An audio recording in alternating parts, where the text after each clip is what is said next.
দান ঈশ্বরের প্রতি আমাদের আত্মোৎসর্গের মনোভাব বাড়িয়ে তোলে এবং আমাদের অর্থনৈতিক কর্মকাণ্ডের মধ্যে ঈশ্বরকে কাজ করার সুযোগ দেয়। আত্মত্যাগমূলক দান খ্রিস্টের চরিত্রের একটি মৌলিক বৈশিষ্ট্য। তিনি দরিদ্র হয়েছিলেন, সেই জন্য আমরা তাঁর অনন্ত ধনের ভাগী হওয়ার সুযোগ পেয়েছি। ঈশ্বর চান বিশ্বাসী হিসাবে আমাদের মধ্যেও যেন ঈশ্বরের অনুগ্রহের এই সাক্ষ্য বা এই মনোভাব গড়ে ওঠে।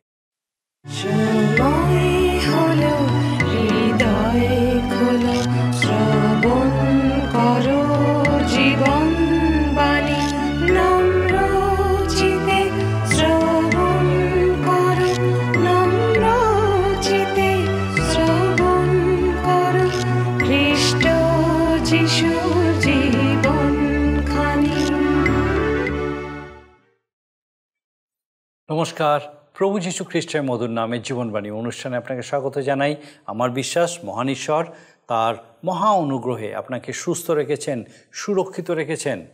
আর আমি খুব খুশি আজকে আরেকবার আপনি আমাদের সঙ্গে আমাদের এই জীবনবাণী অনুষ্ঠানে উপস্থিত হয়েছেন। আপনাকে বিশেষ বিশেষ ধন্যবাদ যে আপনি নিয়মিত আমাদের সঙ্গে আমাদের এই জীবনবাণী অনুষ্ঠানে আছেন। ঈশ্বরের বাক্যের এই ধারাবাহিক আলোচনা থেকে বিশেষভাবে আপনার জীবনের জন্য শিখছেন, জানছেন। আর একই সঙ্গে আপনাকে আরও অনেক ধন্যবাদ যে আপনি নিয়মিতভাবে আপনার মতামত আমাদের কাছে জানাচ্ছেন। আসুন আজকে আমাদের অনুষ্ঠানের শুরুতেই একটা গানের মধ্যে দিয়ে আমরা ঈশ্বরের গৌরব করি।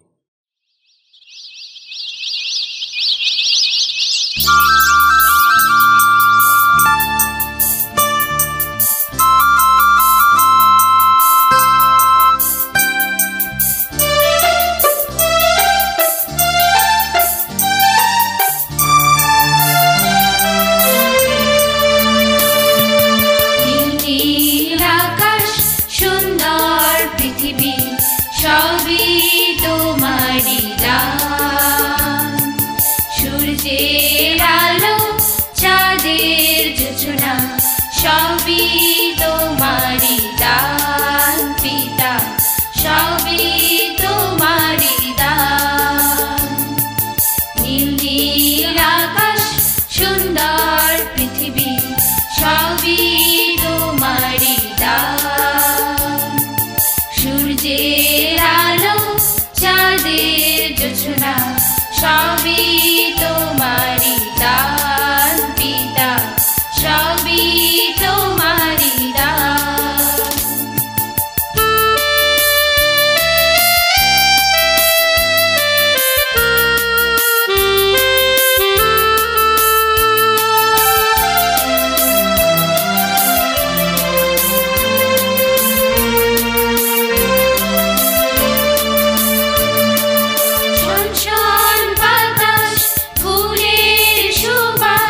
সুন্দর পৃথিবী সবই তোমারই দান। সূর্যের আলো চাঁদের জোছনা সবই তোমারই দান পিতা, সবই তোমারই দান, সবই তোমারই দান পিতা, সবই তোমারই দান। আমাদের গত অনুষ্ঠানের মধ্যে দিয়ে আমরা দেখেছি সাধু পৌল খ্রিস্টীয় দানের বিষয়ে উল্লেখ করেছেন। আমরা ঈশ্বরের আমাদের সহায় সম্পত্তি বলতে যা কিছু আছে সেগুলি আমরা ধনাধ্যক্ষ রূপে ঈশ্বরের কাছ থেকেই পেয়েছি। যারা অভাবী তাদের সেবা বা পরিচর্যার জন্যই খ্রিস্টীয় দান ব্যবহার করা উচিত। খ্রিস্টীয় দানকে আমাদের ভালোবাসার প্রমাণরূপে ধরা হয়ে থাকে এবং ত্যাগ স্বীকারমূলকভাবে স্বেচ্ছামূলকভাবে দান করতে হবে। দান ঈশ্বরের প্রতি আমাদের আত্মোৎসর্গের মনোভাব বাড়িয়ে তোলে এবং আমাদের অর্থনৈতিক কর্মকাণ্ডের মধ্যে ঈশ্বরকে কাজ করার সুযোগ দেয়। আত্মত্যাগমূলক দান খ্রিস্টের চরিত্রের একটি মৌলিক বৈশিষ্ট্য। তিনি দরিদ্র হয়েছিলেন, সেই জন্য আমরা তাঁর অনন্ত ধনের ভাগী হওয়ার সুযোগ পেয়েছি। ঈশ্বর চান বিশ্বাসী হিসাবে আমাদের মধ্যেও যেন ঈশ্বরের অনুগ্রহের এই সাক্ষ্য বা এই মনোভাব গড়ে ওঠে। হৃষ্টচিত্তে দান হলো কোনো মণ্ডলীর যথার্থতার প্রমাণ। সাধু পৌলের চিন্তায় দান করা কোনো ক্ষতির বিষয় নয়, বরং সঞ্চয়ের বিষয়। সাধু পৌল প্রাথমিকভাবে দানের পরিমাণ নিয়ে কথা বলছেন না, বরং মনোভাব নিয়ে কথা বলছেন। ঈশ্বর চান প্রত্যেক বিশ্বাসীরা যেন হৃষ্টচিত্তে দান করে। ঈশ্বর তাদের দানের পরিমাণের উপরই পুরস্কৃত করবেন। আসুন আমরা এই সমস্ত বিষয় বিস্তারিতভাবে দেখি এবং দেখি যে ঈশ্বর কিভাবে তার জীবন্ত বাক্য দ্বারা আমাদেরকে আরেকবার উৎসাহিত উজ্জীবিত করতে চান। আসুন আমরা আমাদের মূল আলোচনায় প্রবেশ করি। জীবনবাণী অনুষ্ঠানে ধারাবাহিক আলোচনায় আমি আপনাদের কাছে বাইবেলের নতুন নিয়মে করিন্থীয়দের প্রতি প্রেরিত পৌলের দ্বিতীয় পত্র থেকে আলোচনা করছি। গত অনুষ্ঠানে আমি 8 অধ্যায় থেকে আলোচনা শেষ করেছি এবং দানের বিষয় আলোচনা করেছি। দানের যে অনুগ্রহ সে সম্পর্কে আমরা দেখেছি। এবার আমরা আসব খ্রিস্টীয় দানের বিষয়। এর আগে পর্যন্ত খ্রিস্টীয় দানের অনুগ্রহের বিষয় আলোচনা করছি। খ্রিস্টীয় দান তা কি সেই সম্পর্কে আমরা বিশদভাবে জানব এবং আমাদের জীবনে যদি কোনো দুর্বলতা থাকে আমরা যেন সংশোধন করতে পারি। 9 অধ্যায় আমরা প্রথম 4টি পদ পাঠ করি, যা লেখা আছে 368 পৃষ্ঠায়।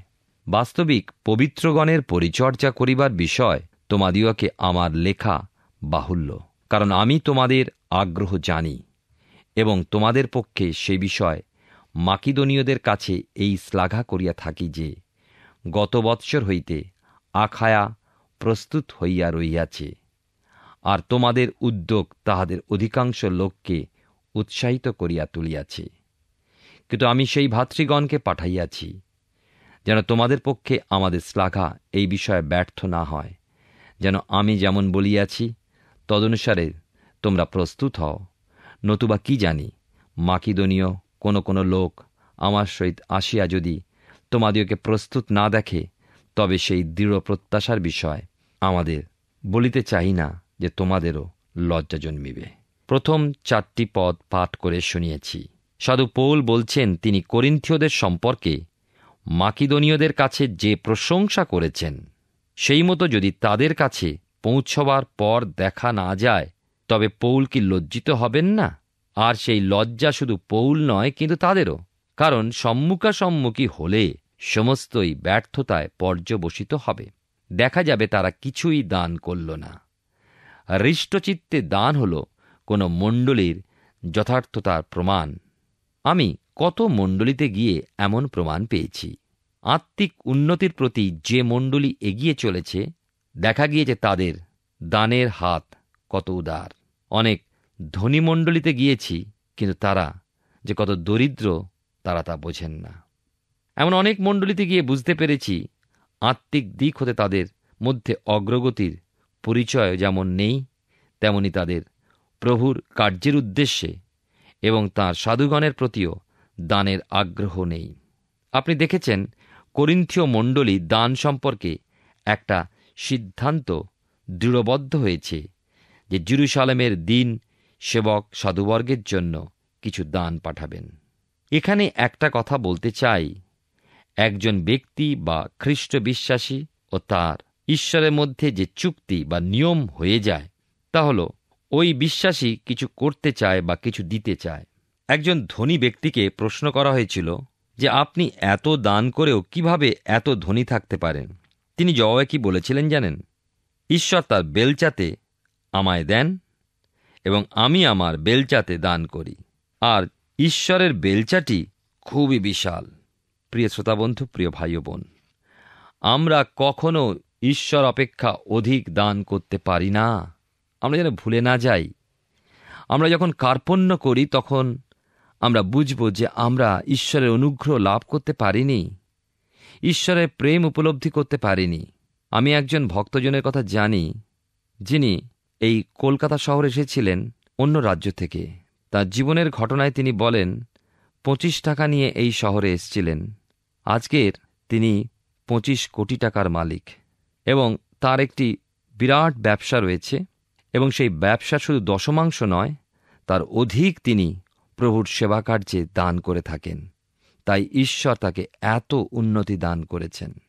2 করিন্থীয় তার 9 অধ্যায় 5 পদে লেখা আছে, এই জন্য আমি ভাতৃগণকে এই অনুরোধ করা আবশ্যক বুঝিলাম, যেন তাহারা অগ্রে তোমাদের নিকটে যান এবং পূর্বে অঙ্গীকৃত তোমাদের সেই দান ঠিকঠাক করেন, যেন এইরূপে তাহা পীড়াপিড়ির বিষয় বলিয়া নয়, কিন্তু বদান্যতার বিষয় বলিয়া প্রস্তুত থাকে। সাধু পৌল জানাচ্ছেন যে তাঁর পূর্বে তিনি সেই ভাইদেরকে মণ্ডলীতে পাঠাবেন, যেন দানস্বরূপ যা মণ্ডলী সংগৃহীত রেখেছে তা যেন প্রস্তুত থাকে, আর তা যেন তাদের স্বেচ্ছাকৃত দান হয়, কোনো রকম জবরদস্তিতে আদায় করার ব্যাপার না হয়। লক্ষ্য করুন একবার, এই দানকে আশীর্বাদ স্বরূপ বলে দেখানো হয়েছে, অর্থাৎ এই দান স্বেচ্ছাদত্ত, সানন্দে প্রভুর উদ্দেশ্যে তুলে দেওয়া। তাই ঈশ্বরের আশীর্বাদ তাদের হৃদয় কাজ করারই প্রমাণ হবে এই দান। এবারে খ্রিস্টীয় দানের উদ্যোগ বিষয় আমরা অধ্যয়ন করি। 2 করিন্থীয় তার 9 অধ্যায় 6 থেকে 8 পদে এই বিষয়ে লেখা আছে, কিন্তু আমি বলি এই যে অল্প পরিমাণে বীজ বুনে সে অল্প পরিমাণে শস্য কাটিবে, আর যে ব্যক্তি আশীর্বাদের সহিত বীজ বুনে সে আশীর্বাদের সহিত শস্য কাটিবে। প্রত্যেক ব্যক্তি আপন আপন হৃদয়ে যেরূপ সংকল্প করিয়াছে তদনুসারে দান করুক, মনোদুঃখপূর্বক কিংবা আবশ্যক বলিয়া না দিউক, কেননা ঈশ্বর হৃষ্টচিত্তদাতাকে ভালোবাসেন, আর ঈশ্বর তোমাদিওকে সর্বপ্রকার অনুগ্রহের উপচয় দিতে সমর্থ, যেন সর্ববিষয়ে সর্বদা সর্বপ্রকার প্রাচুর্য থাকায় তোমরা সর্বপ্রকার সৎকর্মের নিমিত্ত উপচিয়া পড়ো। ইফিসীয় প্রাচীনদের সঙ্গে কথোপকথনের সময় সাধু পৌল বলেছিলেন এই একই বিষয় যা প্রেরিতদের কার্যবিবরণ তার 20 অধ্যায় আমরা পাই। সেখানে লেখা যে সকল বিষয় আমি তোমাদিগকে দৃষ্টান্ত দেখাইয়াছি, যে এই প্রকারে পরিশ্রম করিয়া দুর্বল দিকে সাহায্য করিতে হইবে, এবং প্রভু যীশুর বাক্য স্মরণ করা উচিত, কেননা তিনি আপনি বলিয়াছেন, গ্রহণ করা অপেক্ষা বরং দান করা ধন্য হইবার বিষয়। বাস্তবিক প্রভু যীশুর এই কথা কত না পড়ি ও বলি যে গ্রহণ করা অপেক্ষা বরং দান করা ধন্য হইবার বিষয়, কিন্তু এর অনুশীলন আমাদের জীবনে অল্পই আমরা করি। আপনি আপনার নিজের জন্য যা কিছু রাখেন, ঈশ্বর তা হতে কিছুই চান না। যদিও কেউ বিরক্তি বা নামযশ রক্ষার্থে দান করে, ঈশ্বর তা গ্রহণ করেন না। ঈশ্বর সর্বদা হৃষ্টচিত্তদাতাকে ভালোবাসেন। অনেক মণ্ডলীতে আমি গিয়ে দান সংগ্রহের পর প্রশংসা হোক ঈশ্বরের, যিনি সকল আশীর্বাদ বর্ষণকারী গানটি শুনে থাকি। মনে হয় এই গানটা যদি উপাসনার শুরুতেই করা হয় তাহলে যেন আরও যথার্থ, কেননা প্রথমেই এই কৃতজ্ঞতা সহ ধন্যবাদ জ্ঞাপনে বিশ্বাসীগণের সানন্দে দানে আগ্রহ জাগে। তৎসহ দান সংগ্রহকালে তাদের হাত তারা উদারতার সঙ্গে বাড়িয়েও দেয়। ঈশ্বর হৃষ্টচিত্ততাকে ভালোবাসেন। যদি আনন্দে দিতে না পারেন আপনি, তবে আপনার দানে কিন্তু ঈশ্বরের প্রয়োজন নেই, রেখে দিন। আপনার যদি মনে হয় খুব বোঝা, কষ্ট এবং বিরক্তির সঙ্গে, কখনো দান দেবেন না। সাধু পৌল করিন্থীয় মণ্ডলীতে বলছেন, যে যা দিতে পারে তার কাছ হতে তাই যেন নেওয়া হয়, যেন অধিক দিতে বাধ্য করা না হয়। তবে মনে রাখা প্রয়োজন, হৃষ্টচিত্তে দান করায় ঈশ্বর আমাদের প্রয়োজনের অতিরিক্ত দানের মাধ্যমে আমাদের সমস্ত অভাব দূর করে দেন। শুধু আমাদের প্রয়োজন পূর্ণ হয়ে যাবে তাই নয়, অপরাপর মানুষকে আনন্দ দিতে ও তাকে সাহায্য প্রদানও করতে পারব। ঈশ্বর শুধু পার্থিব বিষয় দানেই নয়, আত্মিক বিষয় দানেও আশীর্বাদ করেন। বাইবেলের নতুন নিয়মে 2 করিন্থীয় তার 9 অধ্যায় 9-10 পদ, এই উক্তিটি আমরা পাই গীতসংগীতা পুস্তকের 112 গীতে। 9-10 পদে লেখা আছে, সে ছড়াইয়া দিয়াছে, দরিদ্র দিগকে দান করিয়াছে, তাহার ধার্মিকতা চিরস্থায়ী। আর যিনি বপনকারীকে বীজ ও আহারের জন্য খাদ্য যোগাইয়া থাকেন, তিনি তোমাদের বপনের বীজ যোগাইবেন এবং প্রচুর করিবেন, আর তোমাদের ধার্মিকতার ফল বৃদ্ধি করিবেন। ঈশ্বর ভয়শীল ও দিন দরিদ্রকে দানকারী ব্যক্তিগণ কিন্তু ধন্য। যাদের প্রচুর নেই তাদের সঙ্গে আমাদের অংশী হওয়া উচিত, তাদের সহভাগী হওয়া উচিত। মণ্ডলীতে আমাদের এ ব্যাপারে যত্নবান হতে হবে। অপরকে সাহায্য করার মনোভাব বা একটা প্রবণতা হল একটা ঈশ্বর দত্ত গুণ। 112 গীতের 9 পদের এই উক্তিটার অর্থ কি? ধার্মিক ব্যক্তি দরিদ্র দিন লোকদেরকে উদার হস্তে দান করে, আর তার ওই মহানুভবতা বা দয়ার যে আচরণ তা তাকে নিত্য নিত্য সম্মানিত সমাদৃত করে। পৌল এখানে কৃষকের দৃষ্টান্ত তুলে ধরেছেন। কৃষক কখনো বীজ বপনে ক্ষুণ্ণ মনা হন না, তার কারণ সে জানে যে ফসল ফলবে যখন প্রচুর ফসল উৎপাদন করবে। এ হল কৃষকের একটা দৃঢ় বিশ্বাস এবং স্থির বিশ্বাস।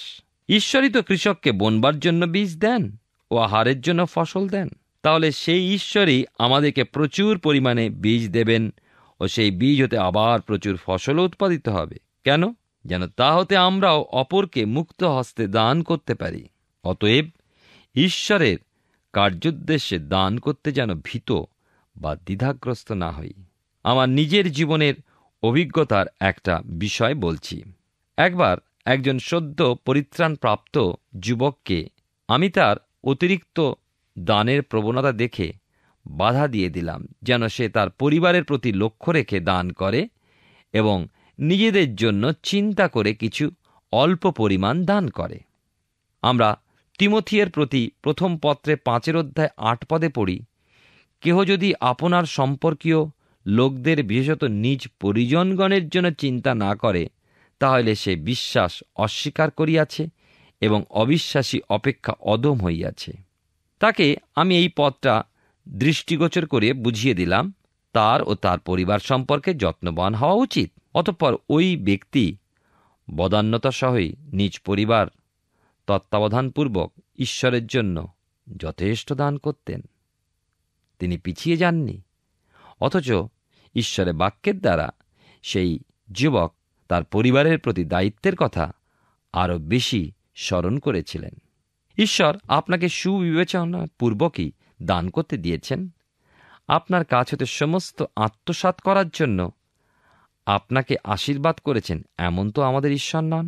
11-12 পদে লেখা আছে, 2 করিন্থীয় তার 9 অধ্যায়, এইরূপে তোমরা সর্বপ্রকার দানশীলতার নিমিত্তে সর্ববিষয় ধনবান হইবে, আর এই দানশীলতা আমাদের দ্বারা ঈশ্বরের প্রতি ধন্যবাদ সম্পন্ন করে। কেননা এই সেবারূপ পরিচর্যা কর্ম পবিত্রগণের অভাব পূর্ণ করিতেছে, কেবল তাহা নয়, বরং অনেক ধন্যবাদের দ্বারা ঈশ্বরের উদ্দেশ্যেও উপচিয়া পড়িতেছে। প্রিয় শ্রোতা বন্ধু, প্রিয় ভাই ও বোন, লক্ষ্য করলে আপনি বুঝতে পারবেন যে যখন আপনি দান করেন তখন মানুষ কৃতজ্ঞতায় আপনাকে ধন্যবাদ জানায়। প্রকৃত ধন্যবাদ, গৌরব, মহিমা ঈশ্বরই গ্রহণ করেন। মানুষ উপকার লাভ করে ধন্যবাদ দেবে। পৌল সে বিষয়ে এই পত্রে জানিয়েছেন। করিন্থীয় মণ্ডলীর মানুষও যদি স্বেচ্ছাকৃত দান ঈশ্বরের পরিচারকদের হস্তে তুলে দেয় বা অভাবগ্রস্ত মানুষকে সহায়তা করে, তারা সকলে মণ্ডলীকে ধন্যবাদ দেবে, গৌরব করবে ঈশ্বরের। ফলে ঈশ্বর মণ্ডলীকে আরও দান করবেন, যেন তারা দানের উদ্দেশ্যে আরও হাত বাড়িয়ে দিতে পারে। সাধু পৌল যেন জানিয়েছেন, তিনি এই দান দীন দরিদ্র সেবকগণের মাঝে পৌঁছে দিলে তারা ঈশ্বরের ধন্যবাদ সহ তা গ্রহণ করবেন। দাতাদের উদ্দেশ্যেও ধন্যবাদ ও তাদের মঙ্গলের উদ্দেশ্যে ঈশ্বরের অনুগ্রহ প্রার্থনা করবেন। তাদের ধন্যবাদ ও বিনতি ঈশ্বর গ্রাহ্য করবেন ও কার্য করবেন। এবার আমরা আসব 2 করিন্থীয় তার 9 অধ্যায় 13 পদ। লেখা আছে এখানে, কেননা তোমাদের এই পরিচর্যা ঘটিত পরীক্ষা সিদ্ধতা হেতু তাহারা ঈশ্বরে গৌরব করিতেছে, খ্রিস্টের সুসমাচারের প্রতি তোমাদের স্বীকৃত আজ্ঞাবহতা প্রযুক্ত এবং উহাদের প্রতি ও সকলের প্রতি সহভাগিতানুরূপ দানশীলতা প্রযুক্ত করিতেছে। আমি স্বীকার করতে দ্বিধাবোধ করি না, কত স্থানে গিয়ে যখন প্রভুর কার্যের উদ্দেশ্যে পরিদর্শন করে বেরিয়েছি, বিভিন্ন মানুষের কাছে শুনেছি অপর মানুষের বা মণ্ডলীর কাছ হতে প্রাপ্ত দান বা সহায়তার জন্য ধন্যবাদের ভাষাগুলো। তারা প্রাপ্ত দান ও নানা সহায়তার দরুন কৃতজ্ঞতায় কতবার দাতাদেরকে স্মরণ করেছেন। প্রিয় শ্রোতা বন্ধু, প্রিয় ভাই ও বোন, আজ নিজেকে দেখুন, আপনার সম্পর্কে কি কোনো ব্যক্তি, কোনো পরিবার, ঈশ্বরের পবিত্র সাধু বা কোনো মণ্ডলী ধন্যবাদ কৃতজ্ঞতায় মুখর হয়ে উঠেছে? তাহলে তারা আপনাকে ধন্যবাদ জানায় এবং সর্বোপরিস্থ ঈশ্বরের ধন্যবাদ জানিয়ে তার কাছে আপনার উদ্দেশ্যে আশীষ যাচনা করবে। যারা সাহায্যপ্রাপ্ত হয় তারা সাহায্যকারীর উদ্দেশ্যে শুধু প্রাপ্তির জন্য ধন্যবাদ দেয় এমন নয়, কিন্তু সাহায্যকারী ব্যক্তিগণ আত্মিকভাবে যা বলে তা পালনও করে দেখে উল্লাসিত হয়। সাধু পৌল করিন্থীয় মণ্ডলীকে পত্রে সেই বিষয় লিখেছেন এখানে যে করিন্থীয় মণ্ডলীর সহায়তা লাভে তার দান প্রাপ্ত হয়ে সাহায্যপ্রাপ্তগণ উল্লাসিত হবে, এই ভেবে যে মণ্ডলী যা শোনে বা বলে, যা শিক্ষা করে তা পালনও করে। প্রিয় শ্রোতা বন্ধু, প্রিয় ভাই ও বোন, ঈশ্বর আমাদেরকে আশীর্বাদ করুন তার এই বাক্যের মধ্যে দিয়ে, যা আমাদের হৃদয় বিশেষভাবে কার্যকারী হোক, যে আমি ব্যক্তিগতভাবে কতটা প্রভুকে ভালোবেসেছি, তার ভালোবাসা উপলব্ধি করেছি এবং আমার ব্যক্তিগত জীবনে দানে দশমাংশে তার সেবা কার্যে কতটা উদার হয়েছি। ঈশ্বর হৃষ্টচিত্তদাতাকে ভালোবাসেন। ঈশ্বর আমাদের আন্তরিক দানকে গ্রহণ করেন। বাহ্যিকভাবে লোক দেখানো বা নিজের নাম কেনা বা কোনো পদমর্যাদা লাভের জন্য দান নয়। অন্যদিকে ঈশ্বর আমাদের দান লাভের মধ্যে দিয়ে আমাদের যা আছে সব তিনি লাভ করতে চান না। তিনি চান আমরা প্রেমে হৃষ্টচিত্তে যেন দান করি। আসুন ব্যক্তিগত জীবনকে পর্যালোচনা করি এবং আমার জীবনে সেই বিষয়ে প্রশ্ন করি, আমার জীবনের দানের দ্বারা কোনো ব্যক্তির জীবন বা কোনো মণ্ডলীর জীবন বা মাণ্ডলিক জীবন সুন্দর হয়ে উঠেছে, গঠন হয়েছে, কারণ আমি প্রার্থনাপূর্বক সেই দান দিয়েছিলাম। ঈশ্বর আপনাকে সাহায্য করুন। আমরা 2 করিন্থীয় পুস্তক থেকে ধারাবাহিকভাবে অধ্যয়ন করছি। আমার বিশ্বাস মহান ঈশ্বর বিশেষভাবে আপনার সঙ্গে কথা বলছেন। আমরা লক্ষ্য করলাম সাধু পৌল বলছেন হৃষ্টচিত্তে দান হলো কোনো মণ্ডলীর যথার্থতার প্রমাণ। দান ঈশ্বরের প্রতি আমাদের আত্মোৎসর্গের মনোভাব বাড়িয়ে তোলে। আমাদেরকে স্মরণে রাখতে হবে যে আমাদের যা কিছু আছে তার মালিক হলেন সদাপ্রভু। আমাদের অন্তরে সিদ্ধান্ত নিতে হবে যে আমরা অর্থের সেবা করব না, কিন্তু ঈশ্বরের সেবা করব। আমাদের দানের উদ্দেশ্য হতে হবে ঈশ্বরের রাজ্য বৃদ্ধি, মণ্ডলীর কাজে এবং অভাবীদের সাহায্য করা এবং স্বর্গে ধন সঞ্চয় করা। সাধু পৌল বলছেন যারা হৃষ্টচিত্তে দান করে তারা যথেষ্ট পরিমাণে লভ্যাংশ পায়। ঈশ্বর আমাদের হৃদয় দেখেন। যেমন দরিদ্র বিধবাটি খুব সামান্য দিতে পেরেছিল, কিন্তু ঈশ্বরের দৃষ্টিতে সেটা ছিল অনেক বেশি। বিধবার ত্যাগ স্বীকারমূলক মনোভাব ঈশ্বরের মন জয় করেছিল। যে বিশ্বাসীরা অভাবী লোকদেরকে সাধ্যমতো দিয়ে থাকে, তারা দেখতে পায় যে ঈশ্বর তাদের প্রতি তার সেই অনুগ্রহের প্রাচুর্য কীভাবে ঢেলে দেন, যাতে তাদের নিজেদের প্রয়োজনগুলিও মেটে, কেবল অর্থ নয় বরং যেন আরও বেশি করে লোকেদের সাহায্য করতে পারে। এই জন্য ঈশ্বর তাদের আশীর্বাদ করে থাকেন। সাধু পৌল বলছেন, বাহ্যিকভাবে যদি উদারতা দেখাতে হয় তবে প্রথমে অন্যদের প্রতি হৃদয়ে ভালোবাসা ও করুণা পোষণ করতে হবে। যদি আমরা অন্যদের উদার মনে ভালোবাসতে পারি তাহলে তাদের তরফ থেকেও আমরাও ভালোবাসা লাভ করি। আসুন বিনা সংকোচে উদার মনে ঈশ্বরের জন্য দান করি এবং অন্যকেও ভালোবাসতে সাহায্য করি। আমাদের দান হতে হবে স্বেচ্ছাকৃত ও উদার মনোভাবের। স্বার্থ ত্যাগমূলক দান করতে আমাদের দ্বিধা করা উচিত নয়, কারণ সেই মনোভাব নিয়েই প্রভু যীশু নিজেকে আমাদের জন্য দান করেছেন। আসুন এখন প্রার্থনা করি, আর আমি চাইব আপনি আমার সঙ্গে প্রার্থনায় যোগ দিন। আসুন প্রার্থনা করি।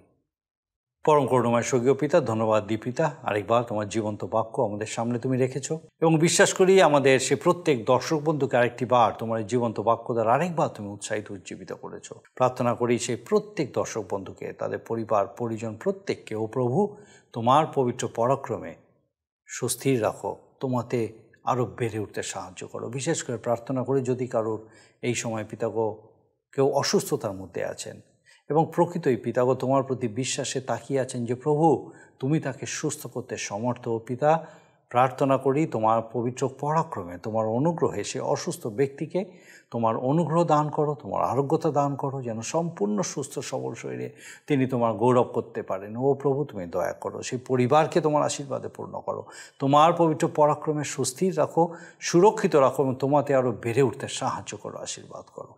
তোমার যিশু নামে ভিক্ষা দয়া করে শ্রবণ গ্রহণ করো, আমেন। ঈশ্বরের ধন্যবাদ দিয়ে আরেকবার এই সুযোগ তিনি আমাদের জন্য দিয়েছেন। আমার বিশ্বাস ঈশ্বরের বাক্য বিশেষভাবে আপনার সঙ্গে কথা বলেছে, আর একই সঙ্গে আমার বিশ্বাস আগামী দিনেও আমাদের এই জীবনবাণী অনুষ্ঠানে আপনি অবশ্যই উপস্থিত থাকবেন। ঈশ্বর আপনার মঙ্গল করুন। প্রিয় বন্ধু, আশা করি জীবনবাণী অনুষ্ঠানটি আপনার ভালো লেগেছে। আর যদি ভালো লেগে থাকে তাহলে অবশ্যই আমাদের একটি মিসড কল দিন। আপনার দেওয়া মিসড কলটি আমাদের কাছে অতি মূল্যবান। আমরা আনন্দের সাথে জানাই, প্রতিটা মিসড কল দাতাদের মধ্যে থেকে সপ্তাহের শেষে বিশেষ দর্শক বন্ধুকে বেছে নেওয়া হবে এবং সেই দর্শক বন্ধুকে পুরস্কৃত করা হবে ও সপ্তাহের শেষে তার ছবি ও নাম আমাদের অনুষ্ঠানে প্রকাশ করা হবে। গত সপ্তাহের বিজয়ী দর্শক বন্ধুরা হলেন উত্তর ২৪ পরগনা থেকে সঞ্জয় বসাক ও কলকাতা থেকে বাদল মণ্ডল। আমাদের মিসড কল দেবার নম্বরটি হল 04449081 আপনি প্রার্থনা ও আরও অধিক জানতে আগ্রহী হলে আমাদের সঙ্গে অবশ্যই ফোনের মাধ্যমে যোগাযোগ করতে পারেন। আমাদের মোবাইল নাম্বার 9433497235 এবং আরেকটি হল 9433803755। আর আমাদের ঠিকানা টিভি স্ক্রিনে আপনারা দেখে নিন। ধন্যবাদ। ভালো থাকুন, সুস্থ থাকুন।